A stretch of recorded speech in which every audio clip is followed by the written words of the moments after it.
के मुखिया माननीय मुख्यमंत्री योगी आदित्यनाथ जी पुनः वापसी की है प्रदेश में। आपकी छवि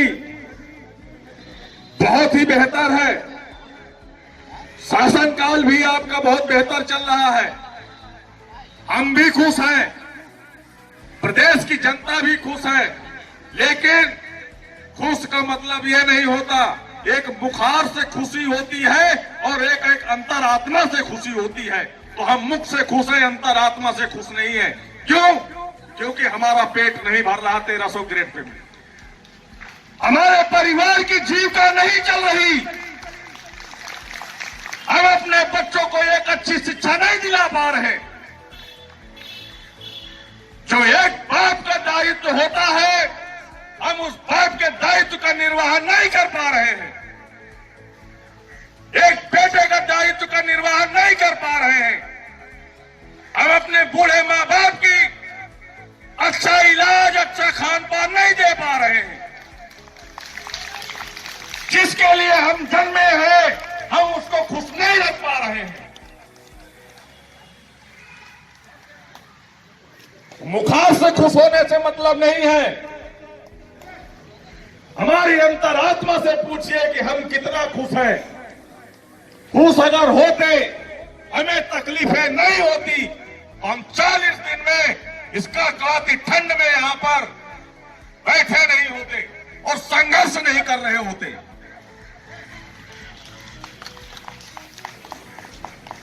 साथियों, मैं चाहूंगा स्मारक समिति अध्यक्ष महोदय जी का भी ध्यान आकर्षित कराना चाहूंगा कि हमारी मांगों पर शासनादेश निर्गत किए जाए। क्यों? क्योंकि यह बर्दाश्त से बाहर हो रहा है। 39 दिन हो गए, हमने संघर्ष करते हुए 18 दिसंबर 2023 से 2024 में आ गए। नए वर्ष की हार्दिक शुभकामनाएं भी नहीं दी किसी कर्मचारी साथियों को। यहां तक कि जिन्होंने हमें जन्मा, हम अपने मां बाप को नए वर्ष की खुशियों का नहीं दे पाए उनको।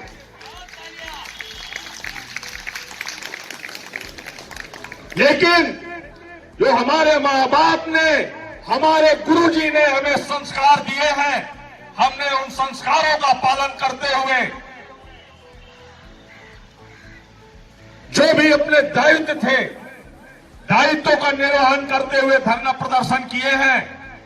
30 दिसंबर को हमने कार्य बहिष्कार किया था। 4 जनवरी को जानकारी प्राप्त हुई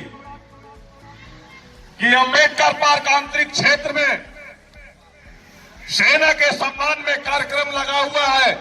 हमने अपनी मांगों को दरकिनार करते हुए 6 जनवरी को अंबेडकर पार्क के समस्त कर्मचारियों को निर्देश दे दिए साक्षात जाकर के कि आप लोग कार्य करिए, सेना के सम्मान में कोई कमी नहीं रहनी चाहिए।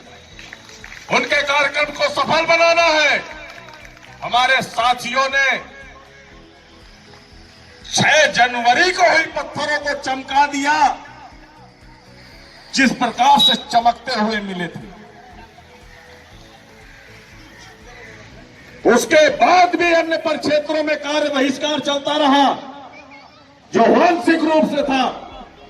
संपूर्ण रूप से होता तो प्रदेश की सरकार हिल जाती, देश की सरकार हिल जाती।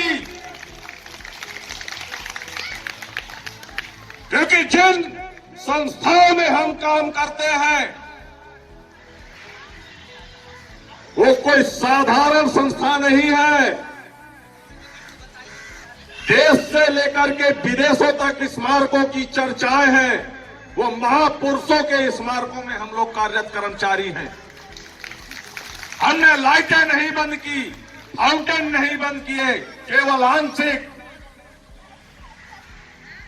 कार्य बहिष्कार रहा है।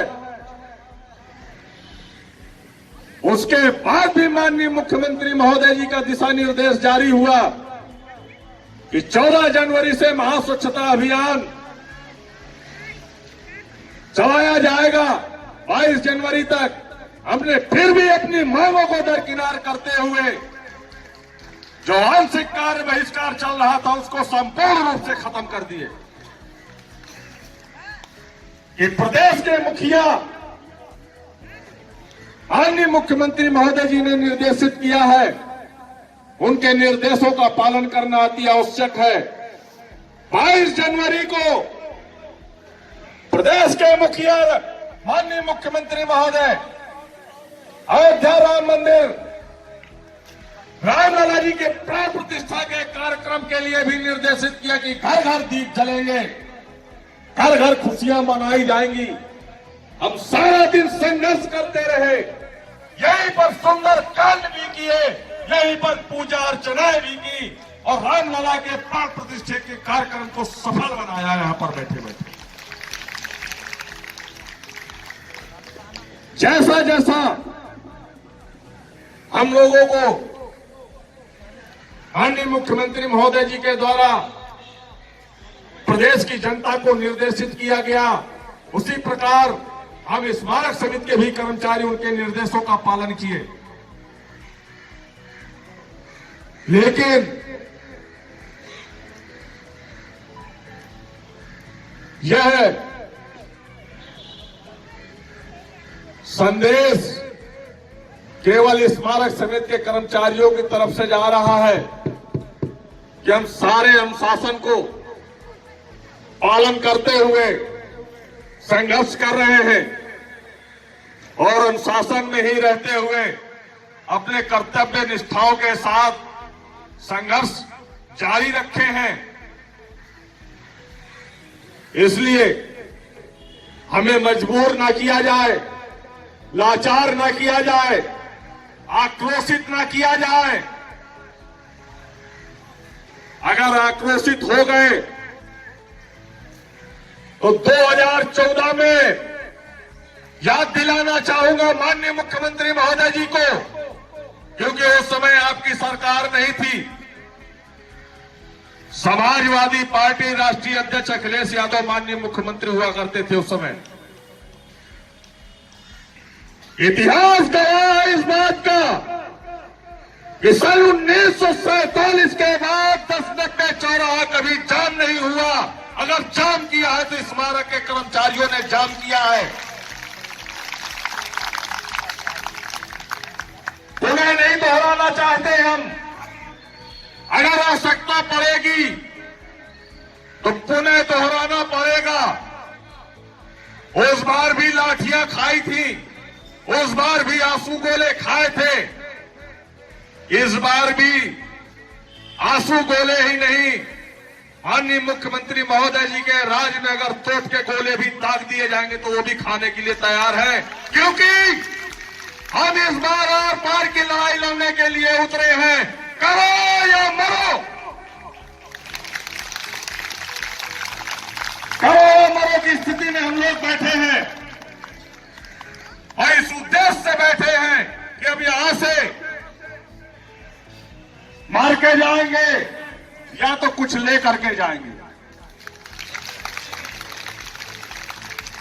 साथियों, यह भी संज्ञानित कराना है आप लोगों को, कल 26 जनवरी 75वें गणतंत्र दिवस की कार्यक्रम ध्वजारोहण अब अपनी मांगों को लेकर के इसी धरना स्थल पर कल सुबह 10:15 बजे इसी स्थान पर ध्वजारोहण करेंगे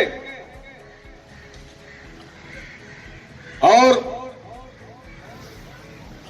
जितने भी हमारे स्मारक के साथी हैं, समय को ध्यान में रखते हुए धरना स्थल इको गार्डन में आप सभी उपस्थित हो।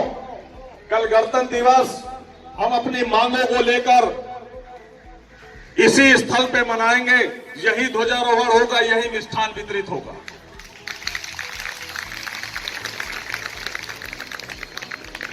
आज के लिए आप सभी को बहुत बहुत हृदय दिल से धन्यवाद। मैं 2 मिनट का मौन भी करना चाहता हूं। उनकी आत्मा को ईश्वर अपने चरणों में स्थान दे। हमारे धीरू सुपरवाइजर महोदय जी के लिए आप सभी लोग अपने यथास्थान पर खड़े हो जाएं।